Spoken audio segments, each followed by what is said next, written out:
제가 이제 그 첫 장의 제목에 잘못 낀 첫 단추의 늪이라는 표현을 다시 또 소환을 했는데요. 제가 잘 쓰는 표현이죠. 제가 만든 하나의 용어지만은 제가 만든 용어지만요. 제가 이거를 처음으로 이제 적용했던 게 그 정치인한테는 이낙연 전 총리한테 이 그 용어를 제가 처음 적용을 했었어요. 그 같이 그러니까 2020년도에 그러니까 선거 치르고 나서 저하고 개인적으로 여러 가지 어쨌든 간에 그 당시에 인연이 많이 있었는데 이걸 안타까워가지고 제가 처음으로 쓴 게 잘못 낀 첫 단추의 함정에 빠질 가능성이 있다 했는데 제가 그 당시 예고한 대로 경고한 대로 그대로 그 안타깝게 그 길을 가시더라고요. 잘못 낀 첫 단추의 공직자가 특히 정치인들이 첫 단추를 잘못 꼈을 때 이걸 제가 이 개념을 강조하는 이유가요. 정치인들은요 자신의 그 잘못을 잘 그러니까 인정을 안 하려고 하는 이런 경향이 있어요. 왜 그러냐면 그 자신의 잘못을 인정을 하는 것을 자신의 그러니까는 그 정치적인 어떤 타격이라고 스스로가 생각을 해가지고 해서 그런지 그런데 이런 용기가 필요합니다.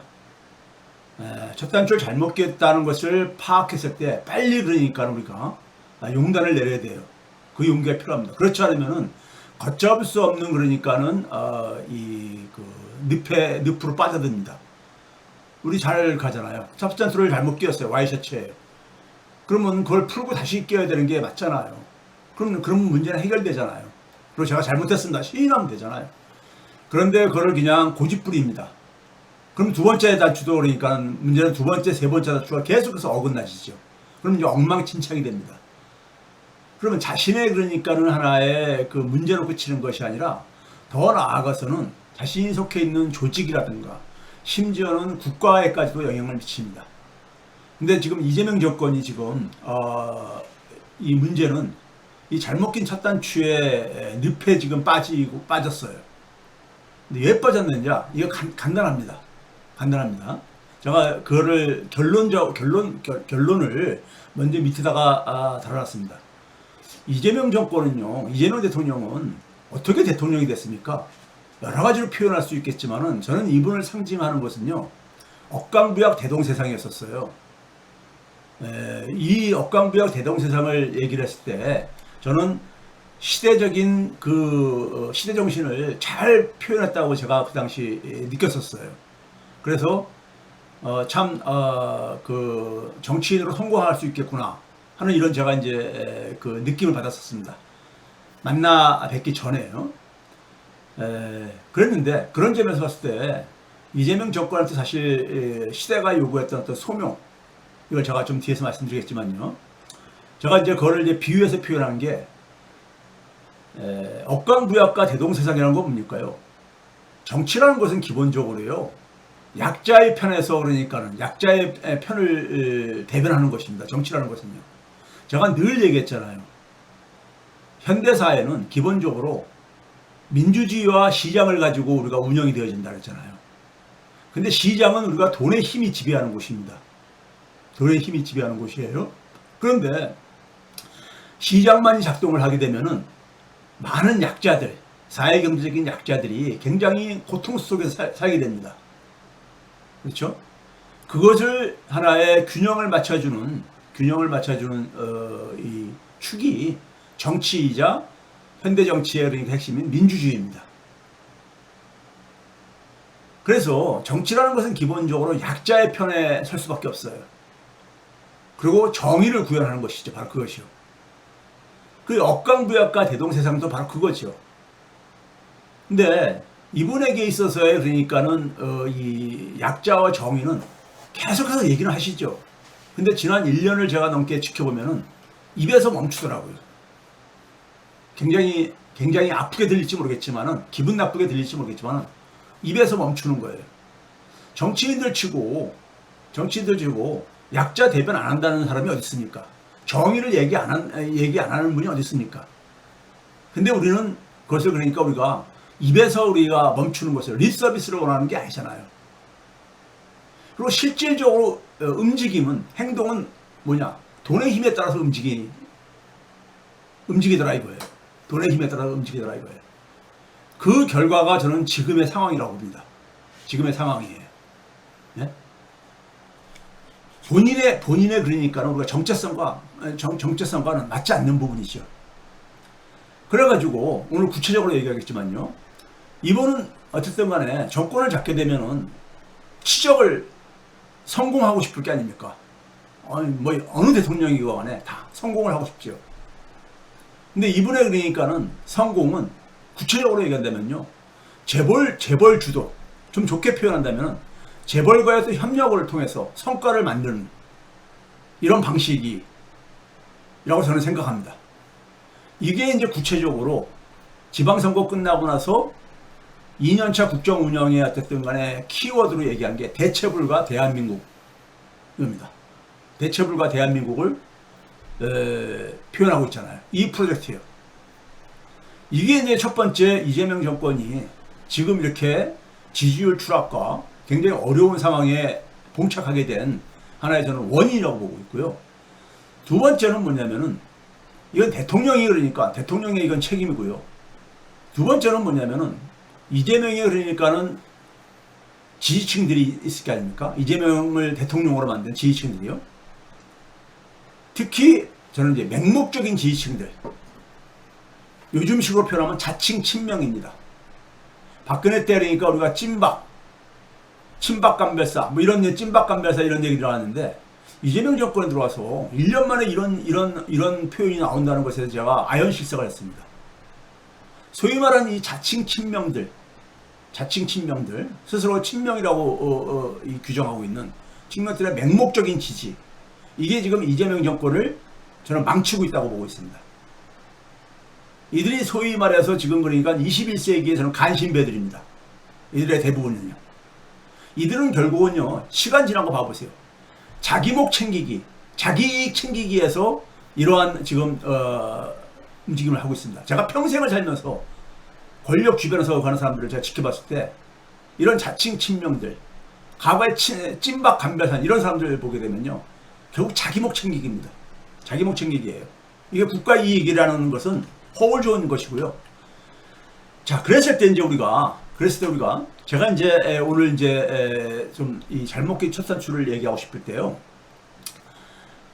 지난 1년 동안에 대통령 지지율이 왜 이렇게 하락했는가 이렇게 우리가 봤을 때요. 그리고 유이재명 프로젝트가 저는 괴기물 같아요. 괴기물 같아요. 네? 근데 이게 괴기물같이 보이는 이유를 제가 말씀드리겠는데요. 그리고 주요 현안들이 지금 굉장히 많이 나오잖아요. 뭐 우리가 현상적으로는 주식시장 문제부터 해가지고 부동산 문제 등등 해가지고 많이 나오고 있잖아요. 이거 해결책을 찾지 못하고 있잖아요. 그 이유가 있습니다. 그 이유가 있어요. 이게 이제 제가 잘못 낀 첫 단추를 얘기하는 거예요. 그리고 계속 꼬여가고 있어요. 저도 이렇게 이제 그러니까는 이제 뭐 이런 걸 보면 굉장히 이제 안타까운데, 지난 1년 동안에 이제 이재명 대통령이 보여준 그것을 보면요, 대동세상을 구현하기 위해서 개혁은 포기를 사실 한 것 같아요. 그리고 이제 국민 통합을 명분으로 해가지고 역사관과 가치관이 전혀 다른, 소위 말해서 기득권의 상징적인 인물들을 영입을 하고 하는 이런 이제 행태들이요. 그러니까 통합 좋죠. 통합은요, 그런 상징적인 인물들을 대상으로 통합하는 게 아니라 했잖아요. 국민들, 자기를 지지하지 않은 국민들이 그러니까는 국민들이 진짜 정치 잘하신다, 이런 느낌을 받아가지고 내가 지지 안 했지만 이제는 지지한다, 이렇게 하게 만들어야죠. 그런데 자기를 지지하지 않은 국민들을 선동하고 이용을 해가지고 자신의 그러니까는 특권을 유지하려고 하는 이런 특권층들을 영입한다고 해가지고 이게 통합이 되는 게 아니거든요. 아니잖아요. 국민을 통합을 해야죠. 국민을. 네? 국민 대다수를, 그러니까 7, 80%를 적어도 그러니까는 참 정치 잘한다고 박수치기에 마음속에서 우러나게 정치 잘하신다. 예? 우리 대통령 최고다. 이런 말이 나오게 해야 될 게 아닙니까? 그렇게 하기 위해 가지고, 그렇게 하기 위해서 진짜 국민들이 진짜 마음 편하게 살 수 있게 해줘야 되는 거잖아요. 예? 소위 말해서 민생을 해결해야 되는 거잖아요. 이런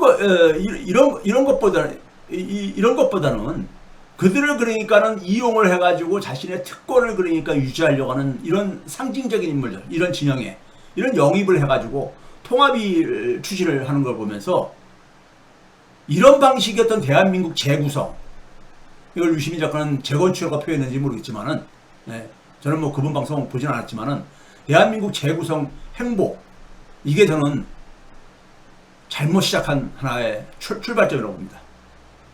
그리고 이런 행보에 대해서 당연히 뭐냐면은 진짜 염려하는 사람들은 비판할 수 있죠. 대표적으로 유시민 작가의 정치 비평이죠. 이거를 가지고 반명이라고 낙인을 찍어. 아니, 이재명 작가가 아무리 비판하고 비평한다고 해가지고 반명입니까? 반명이면은 저쪽 국힘당 쪽에, 예? 윤석열 어게인 이쪽 진영이라면 모르겠지만은 어떻게 그걸 반명이라고 할 수 있겠습니까? 예? 저 같은 경우도 반명인 거야. 저런 식으로 반명이라고 표현하는 사람들 없잖아, 있더라고. 아닌 게 아니라요. 그렇죠? 이렇게 규정하는 이 자칭 친명 세력들 혹은 유이재명 세력들은 자신들이 지금 어떠한 지금 엄청난 잘못을 저지르는지 모르는 거예요. 왜 모르냐? 결국 사익 추구를 위해서 그런 짓을 하기 때문에 그렇습니다. 이재명 정권이 성공하건 성공 안 하는 거하고 본질적으로는 관심 없어요. 그분들은요. 자기 목 챙기기입니다. 자기 목 챙기기 위해서 이런 소위 말해서 반명 낙인 찍고 하는 겁니다. 그 다음에 우리가 그러한 상황 속에서 소위 말해서 민주당의 자기 자신들을, 이 친명 세력들이 자신들을 민주당의 메인스트림으로 규정을 하고 있죠. 규정을 하고 있어요. 문제는 이재명 정권이 자신의 정체성을 구현하면서 자연스럽게 세력 교체를 하기보다는 전통적인 개혁 진영이라든가 민주 세력의 정체성을 무시하면서 이른바 명픽 방식으로 권력 및 당권 장악을 추구하니까 문제인 겁니다. 민주당의 세력과 칼라, 즉 메인스트림을 교체하는 것이 새로 당선된 대통령의 칼라로 재편되는 것은 어느 정도 자연스러운 현상입니다. 문재인 대통령이 당선되고 나서 민주당을 문재인 칼라로 민주당이 그러니까는 재구성하는 게 당연하고 그것이 당연한 거예요. 그렇지만 이재명 프로젝트는 문재인 정권에서 실패한 게 뭡니까요? 국민이 진짜 주인인 나라를 만들겠다. 이걸 내쳤는데 그게 안 됐잖아요. 못했잖아요. 구체적으로 국민이 진짜 주인인 나라라는 건 뭡니까요? 소위 말해서 우리가 민생 문제, 민생과 그다음에 우리가 뭐 검찰 개혁, 이 두 가지로 우리가 많이 표현하는데, 그 민생 해결이라는 게 뭐예요? 보통 사람을 사회경제적으로 얘기하게 되면 저소득층이라든가 중산층, 이들의 경제력을 강화시키는 거죠. 그래서 진짜 주인이 될 수 있는 힘을 갖게 해줘야 되는 거잖아요. 그렇죠? 그 다음에 이제 우리가 뭐냐면 검찰로 상징되어지는 특권층들의 권력을 하는 것을 못했잖아요. 문재인 정권이요. 이 성공 여부가, 국민이 진짜 주인인 나라를 만들기에 성공 여부가 결정하는 거죠. 이재명 프로젝트는요. 이런 것을 통해 가지고 사실은 새로운, 그러니까 우리가 민주당의 칼라를 바꾸는 겁니다. 세력 교체를 해야 되는 것이죠. 민주당의 메인스트림을 새로운 세력으로 진화시켜야 되는 것이죠. 정치공학이 아니라 자신의 시대적인 소명을 그러니까 수행을 통해서 이러한 것을 그러니까는 완성해야 되는 것이죠. 그런데 이재명 프로젝트는 그런 것이 아니라, 즉 국민이 진짜 주인인 나라를 만들기라는 개혁 추진보다는 초기에 높은 지지율을 이용을 해가지고 권력 투쟁에 집중을 한 겁니다. 권력 투쟁에 집중하면서 자신의 그러니까는 자신의 그러니까는 권력 욕망에 그러니까 반하는 세력들을 반명이라고 우리가 낙인을 찍어간 거죠.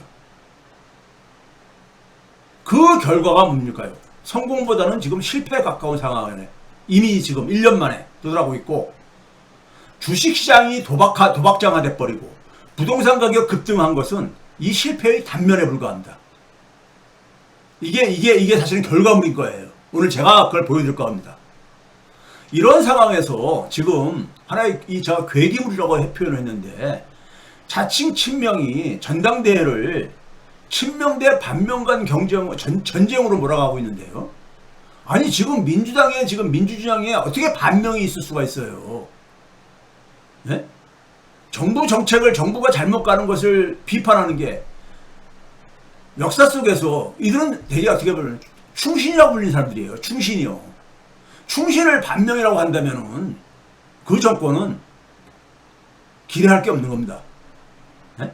친명 대 반명 간 전쟁으로 몰아가는 것은 이재명 대통령에 대한 이 전당대회를 민주당 지지층의 신임도 평가로 만들 수가 있어요. 네? 지금 전당대회가 만약에 그러한 성격으로 변질되게 되게 되면요, 설사 명픽으로 된 김민석 전 총리가 된다 하더라도 크게 이길 것 같지는 않은데 크게 상처를 받습니다. 자살행위가 됩니다. 이거 자살행위가요. 제발 멈추세요. 친명과 반명, 제발 이런 용어들 좀 삼가해달라고요. 지금 반명이 어디 있습니까? 진짜 이재명 정권이 성공하기를 바라는 충장에서 지금 하는 얘기들이잖아요. 그거를 못 받아들이고 반명이라고 한다면은, 그러면 그 정권은 기대할 게 없습니다. 그건 기대할 거 없어요. 더군다나 국민주권정부에서 예? 잘못하면 레임덕의 자충수가 될 수 있습니다. 자충수가 될 수 있어요. 제가 이거는 진짜 피를 토하는 심정으로 제가 지금 고언을 드리는 겁니다. 예? 3, 4년 후에 땅을 치고 후회하지 마시고요. 제가 60년째 살면서 제가 진짜 고언을 드리는 겁니다. 자, 잘못 낀 첫 단추가 뭐냐? 이재명 정권에 이제 본격적으로 시작하겠습니다. 본인의 정권에 시대적인 과제를 정확하게 진단을 했어야 되는 거예요. 진단을 하게 되면 과제를 제대로 설정하게 되는 거죠. 근데 진단을 제가 볼 때는 잘못한 것 같아요. 처음에는 했는데 잠깐 미루는가 했어요. 제가 작년에 계속해서 3개월, 6개월이 굉장히 중요하다고 계속 얘기를 했었잖아요. 예? 그 얘기한 이유가 있었어요. 그리고 6개월 지나면서 마음속에서 물음표가 생기기 시작하다 했는데, 1년 지나고 나니까 물음표가 아니라 잘못 진단하고 계신 거야. 그러다 보니까 과제 설정도 실패한 거죠. 정치와 경제는요, 제가 평생을 살면서 보니까는 이건 상식의 문제입니다. 어려운 문제 아니에요. 상식의 문제예요. 이재명의 소명은 뭡니까? 시대적인 소명은 뭐예요? 시대가 자신을 왜 대통령으로 선택했는가를 이해하는 것부터 시작해야 되는 거예요. 이해하는 것부터요. 이거를 그러니까 인정하지 않고 이거를 이해하지 못하면은 첫 단추 잘못 낄 수밖에 없죠. 엉뚱한 걸 가지고 씨름하니까요. 예? 제가 앞에서 뭐랬습니까? 이재명이 제가 볼 때는요, 시대가 선택하고 국민이 선택한 이유는요, 억강부약 대동세상으로 압축된다니까요. 이거였었어요. 이거였었습니다.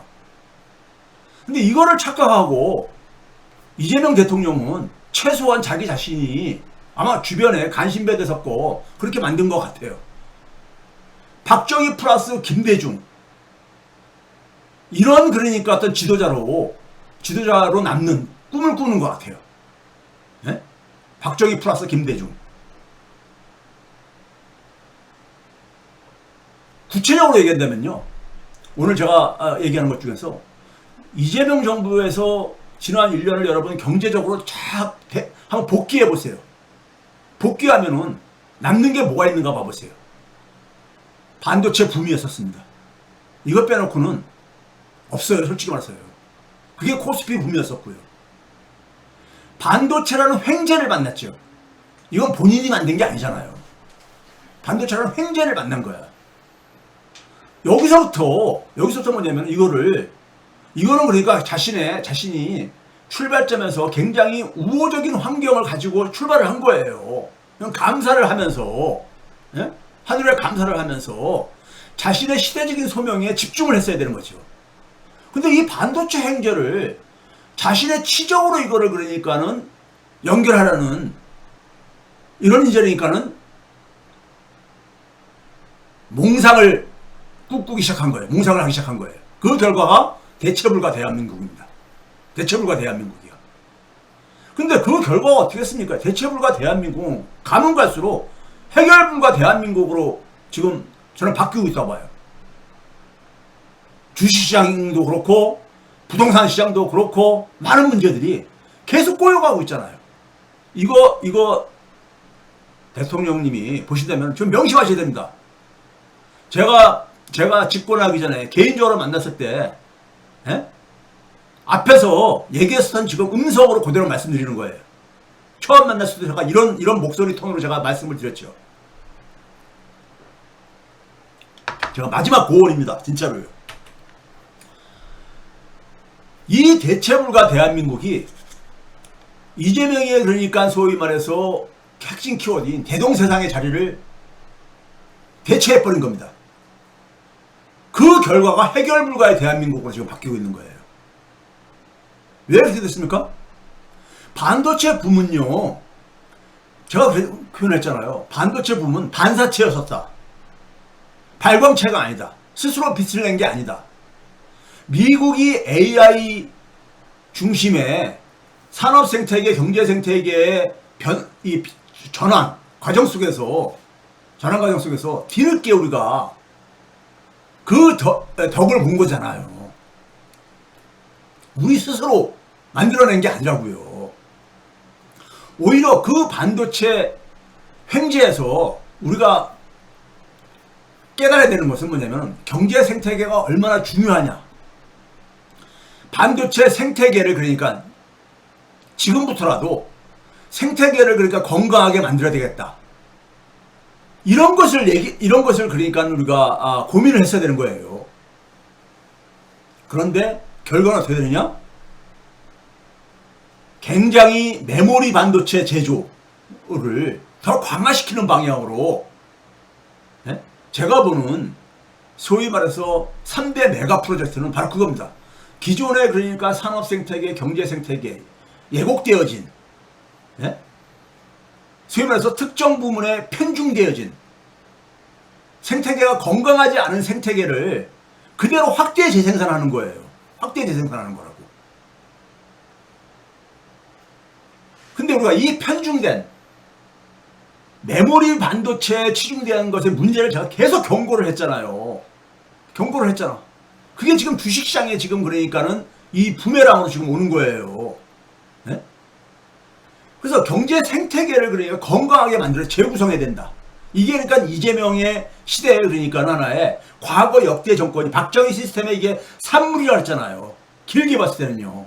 우리가 경제 생태계가 자기 완결성을 결여하고 있는 미국이 만든 그러니까는 전체 국제분업 생태계 속에서 한 꼭지를 그러니까 담당하는 이런 방식. 그러니까 반사체죠. 반사체를 가지고는 세계 4강 이건 어림없는 짓입니다. 어림없는 일이에요. 기껏해야 대만 쫓아가는 거잖아요. 대만 쫓아가는 거잖아요. 많은 우리가 수출 4강, 예? 경상수지, 성장률 얘기지만 이미 대만이 다 그러니까 저기서 거쳐가는 길이잖아요. 예?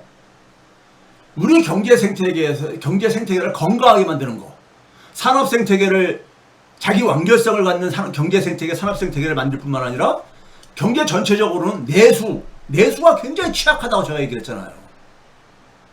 이 생태계를 건강하게 만드는 거. 이거를 외면을 한 겁니다. 외면을 하고 어떻게 했습니까요? 반도체 붐. 이번은 다르다. It's different. 에? 이번은 다르다 하면서 코스피 1만 포인트 멀지 않았다. 전임 미답의 길을. 에? 이러면서 대체불가 대한민국을 외치기 시작한 거 아닙니까? 에? 올해 수출 1조 달러 가능할 겁니다. 넘는 거. 수출 4강 가능할 거예요. 저는 제가 영어로 표현 so what? so what입니다. 지금 대만도요. 올해 8천억 달러가 이미 확실하게 넘어서고 있습니다. 일본을 제쳤어요. 대만이 우리나라보다 인구가 2분의 1도 안 됩니다. 대만이 그러면 그렇다고 해서 대체불가 나라랍니까? 대만이 그러니까 롤모델입니까 우리의? 아니잖아요. 네? 대만이 우리나라보다 주식시장은 더 커요. 네? 대만이 대체불가 나라라고 우리가 생각을 합니까?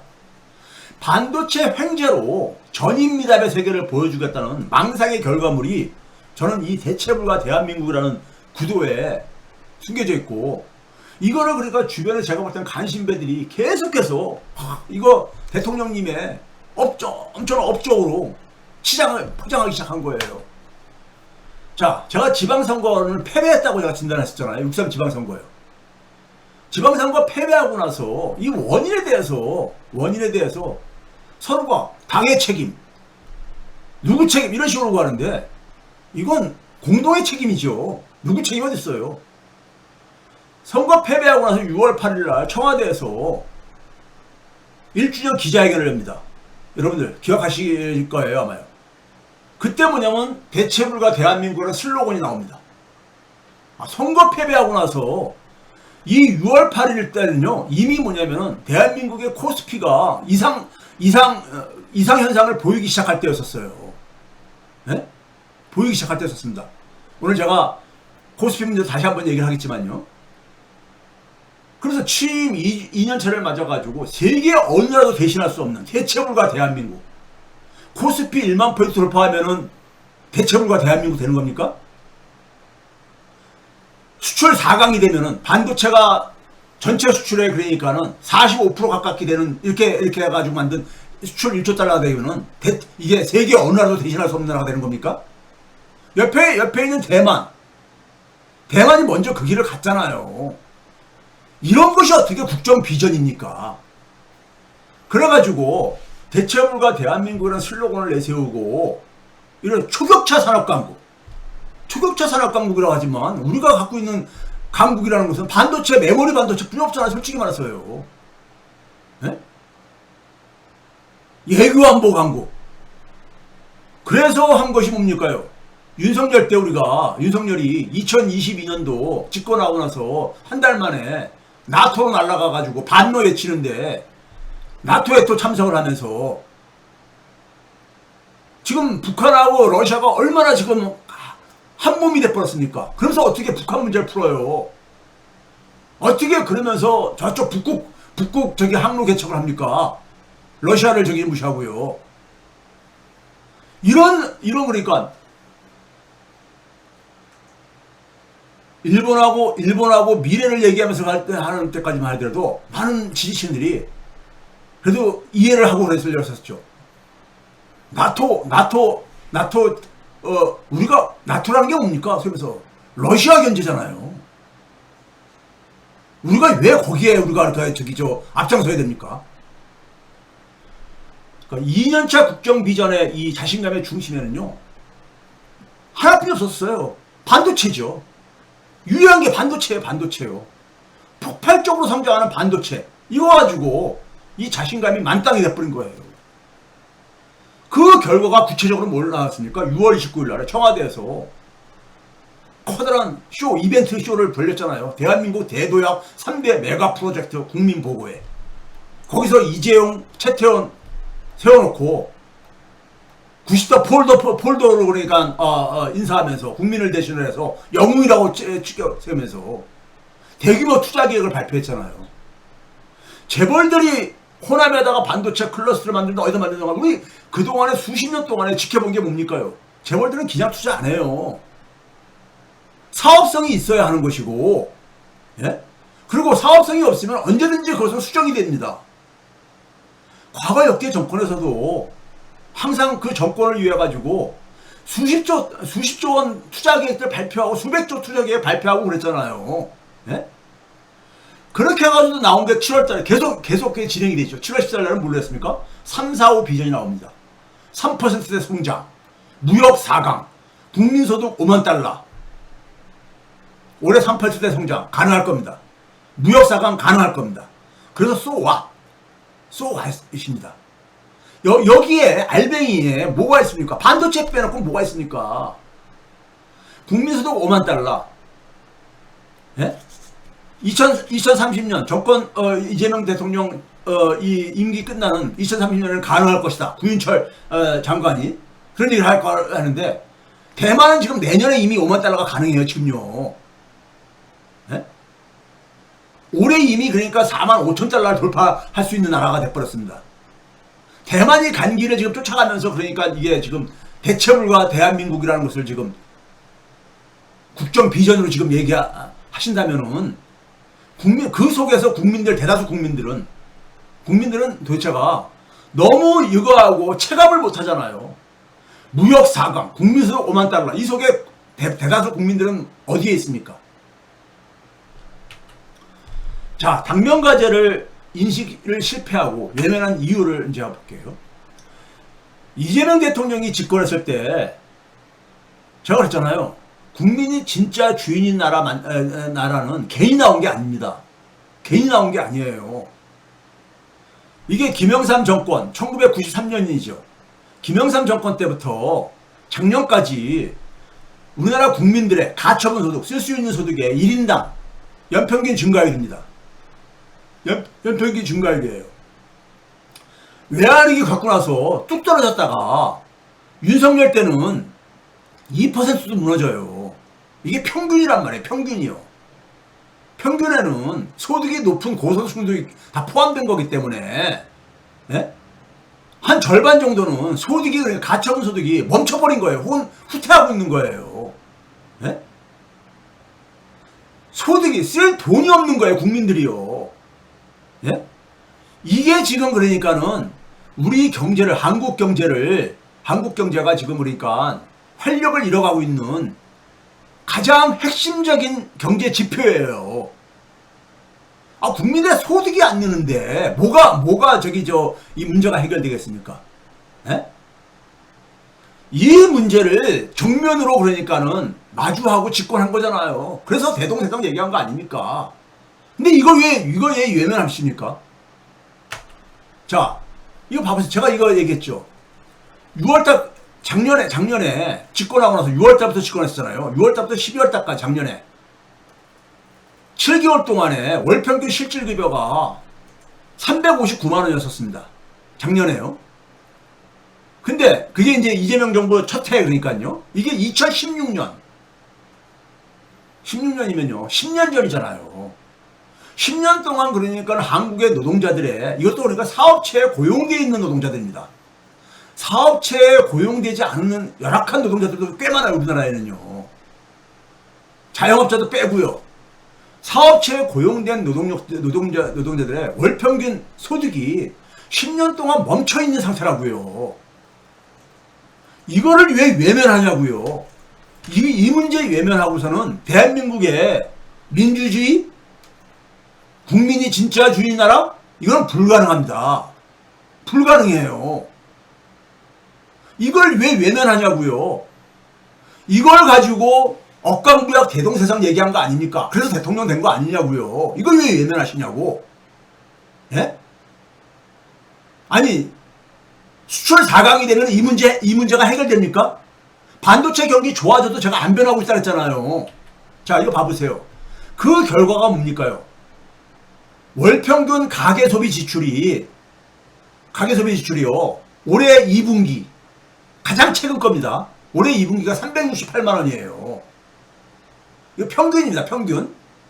어쨌든 많은 분들이 그럴 거예요. 어우, 저렇게 많이 소비를 해? 그렇게 듣지만은 평균이에요. 그러니까 부자들까지 다 포함해가지고요. 근데 이게 2018년 2분기가 368만 3천 원이었어요. 그때도 미치지 못하고 있잖아요. 가게가 소비를 왜 못합니까요? 소득이 없기 때문에, 소득이 안 늘기 때문에요.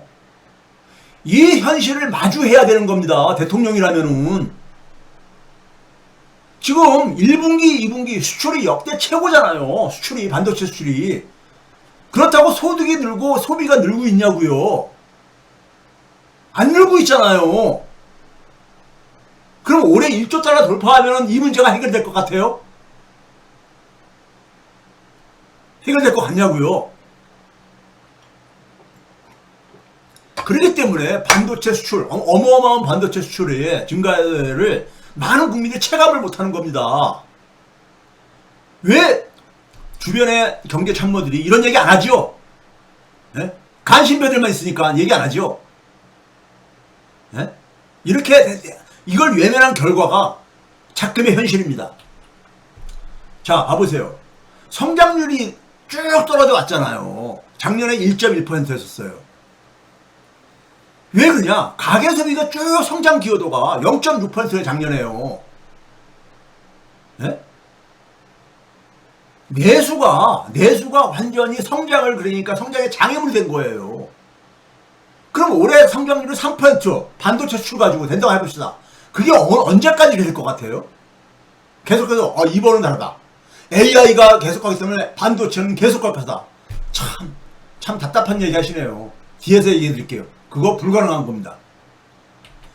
자, 노동자들이 그러다 보니까 가게가 소비를 안 하니까 어떻게 됩니까? 자영업자가 대한민국의 가장 그러니까 최악의 양극화는 다른 선진국과 달리 다른 선진국가들은 뭡니까요? 소위 말해 정규직과 비정규직 이런 소득격차 이런 것들이잖아요. 근데 우리나라는 그게 아닙니다. 노동자하고 임금 노동자하고 자영업자의 격차입니다. 자영업자의 월 평균 소득이요 144만 원도 안 됩니다. 네? 144만 원도 안 돼요. 그러니까 우리는 뭐냐면요. 가장 노동자들 중에서 가장 말단에 있는 게 제가 그랬잖아요. 우리나라 노동자들의 계급의 이 골품제, 구품제를 얘기했잖아요. 가장 밑바닥에 있는 게 뭐예요? 중소기업에 고용되어 있는 임시직 일용직 노동자들. 그런데 그것보다도 소득이 더 낮은 게 자영업자들입니다. 더 낮은 게. 이거 대한민국, 선진국 중에서 대한민국만이래요. 저기 중남미에 멕시코라든가 이런 나라들이 비슷한데, 이게 대한민국의 상황입니다. 초창기에 툭 하면은 민생 걱정하시면서 시장통 방문하고 그러셨죠. 그 방문하면 뭐합니까? 예? 이거에 대한 정책이 뭐가 나왔냐고요. 자, 그 결과가 뭡니까요? 우리나라는 중산층이 사실은 상위 10% 밑은 다 중산층이다. 제가 그런 얘기 했잖아요. OECD 기준 이런 거 다 무의미한 거고요. 왜 그러냐? 국세청 통합소득 기준으로요. 네? 통합소득 기준으로 10% 상위 10%가 687만 원뿐이 안 돼요. 네? 상위 30%는 388만 원뿐이 안 되고요. 687만 원 되시는 분들이 저기 일반적인 월급쟁이들 중에서 그래도 높은 층이지만은 이분들 이거 가지고 자기가 고소득자라고 느끼실 수가 없어요. 네? 그런데 상위 0.1% 상위 3-4%만 돼야지 1,000만 원이 넘습니다. 소위 말해서 1억이 넘는다 이거예요. 1인당 소득으로 기준입니다. 물론요. 가구 소득이 아니라요. 그러니까 중산층하고 저소득층은 너무 중산층은 항상 그러니까 허덕거리면서 살 수밖에 없어요. 허덕일 수밖에 없어.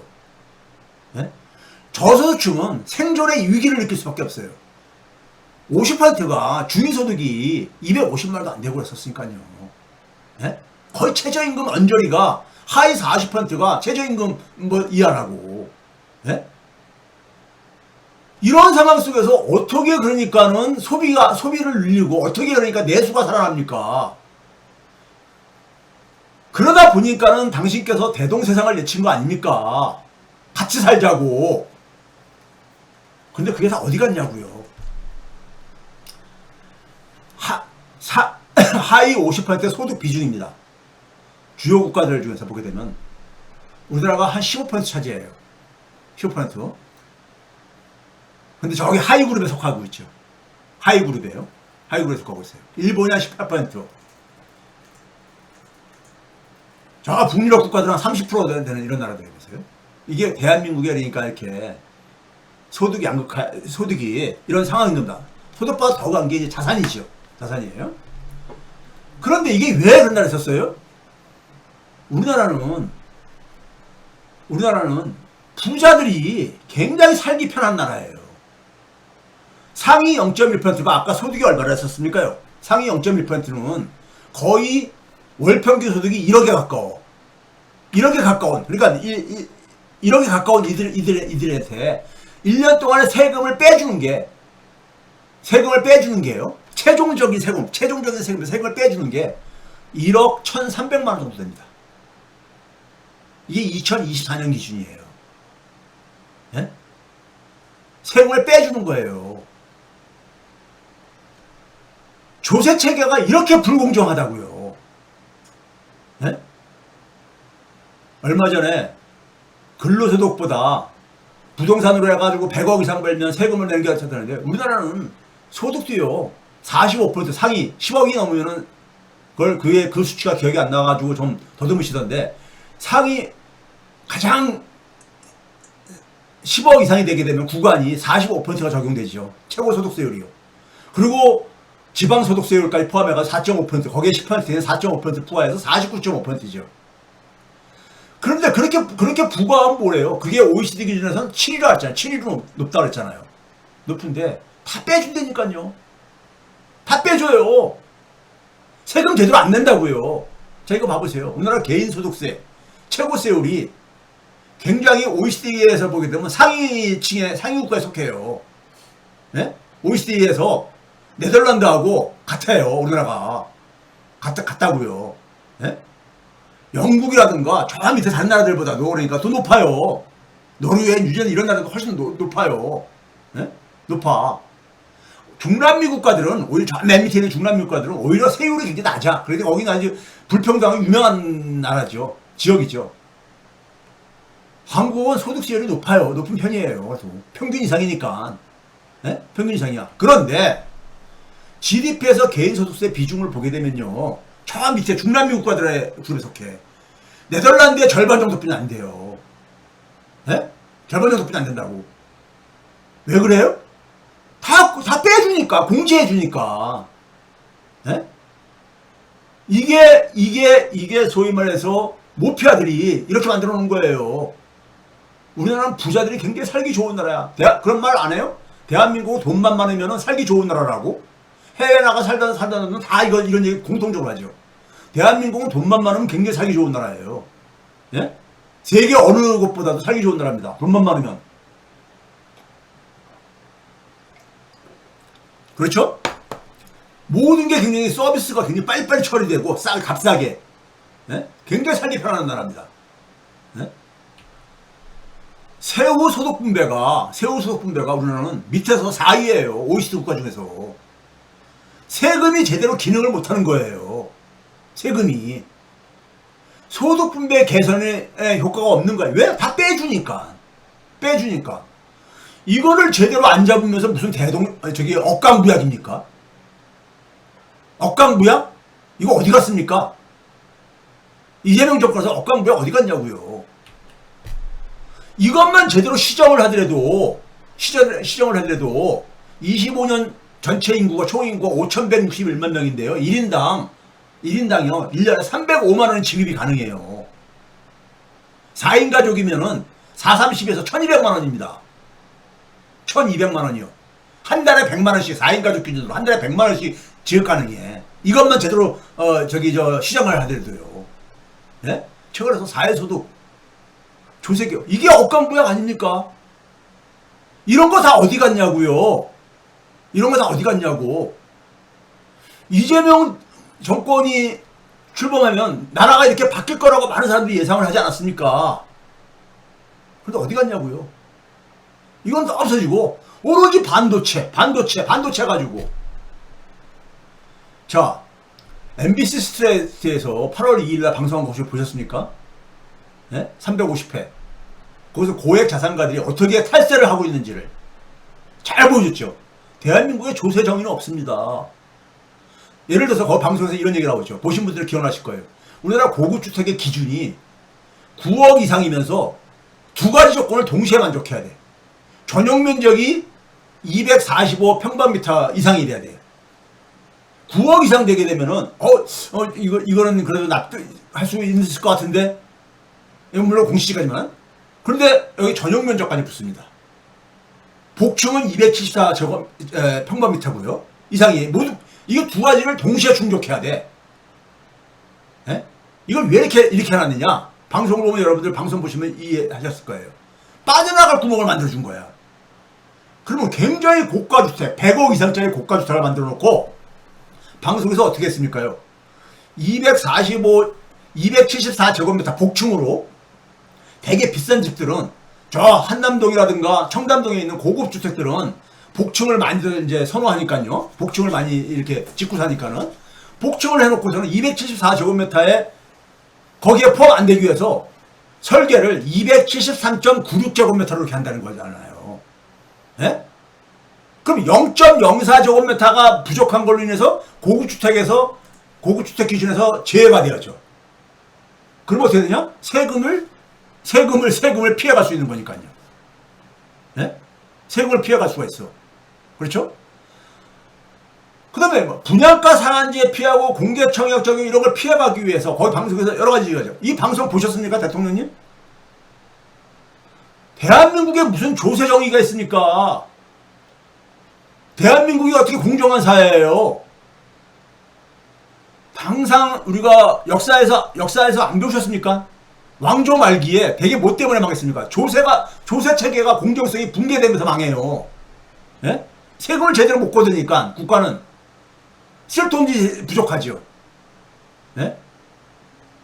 이런 분양가 상한제 피하게 해가지고 주변 주택 가격 인상하고 상승하고 부동산 문제를 야기하는 것들도 이 조세 정의가 없기 때문에 그 방송에서 잘 보여주고 있잖아요. 제발 한번 봐보세요. 이거 하나 못 잡으십니까? 이번에 종부세 개편안에 대해서 토지플러스 자유연구소에서 지도를 하나 재밌게 그렸더라고요. 예? 종부세가 증가하는 지역이 여기 지금 이게 뭡니까? 이걸 퍼플색이라고 해야 됩니까? 그러니까 이게 저 불구스하게 보이는 부분은 주로 강남구, 여기 이제 강남구 서초구에 주로 집중되어 있죠. 용산구의 일부하고요. 그렇죠? 저 하늘색이 나는 지역이 이 한강을 좀 끼고 있으면서 강진구, 강동구, 용산구, 성동구, 영등포구 이런 쪽에, 양천구 이런 쪽에 하늘색 파란색 이렇게 좀 보이잖아요. 네? 마포구 이런 데죠. 여기는 오히려 종부세가 줄어들었다. 이번에 세제 개편의 결과가 이래요. 이렇다고요. 우리나라 그 결과가 뭔지 아세요? 대한민국은 세계 자산 불평등이 세계 최악입니다. 미국 다음인데, 미국이 우리보다 더 가는데, 아마 올해 이 코스피 때문에 미국을 제치지 않았을까 하는 생각이 들어요. 이게 2024년 기준입니다. 2024년. 하위 50%의 순자산 비중이 대한민국은 1.7%뿐이 안 돼요. 끔찍한 거 아닙니까? 하위 50%는 그냥 대한민국의 정상적인 국민이 아닌 거예요. 자산이 50%가 1.7%뿐이 안 돼요. 네? 이러면서 이게 정상적인 사회입니까? 사회의 정상화를 외치는데, 네? 이 하위 50%는요, 대한민국에서 제대로 권리를, 인간의 존엄성을 추구하기가 힘듭니다. 소득보다 자산이 더 지금 중요한 시대잖아요. 세계 최악의 자산 불평등이 그 결과로 나온 거예요. 이 상황 속에서 집권을 하신 거예요. 제발 좀 정신 차리세요. 그래서 본인도 억강비약 대동세상 얘기한 거 아닙니까? 그래서 국민들이 당선시켜준 거 아니냐고요. 이걸 정상화시키라고. 대한민국의 정상화는 이거 정상화지요. 이거 정상화시키라고 대통령 시킨 거 아니냐고요. 그런데 이번 그 부동산 세제 개편하면서 이런 얘기 했잖아요. 부동산 투자로 수십억 버는데, 100억 버는데, 세금은 찔끔낸다 이거죠. 노동자 근로소득과 형평성이 안 맞아.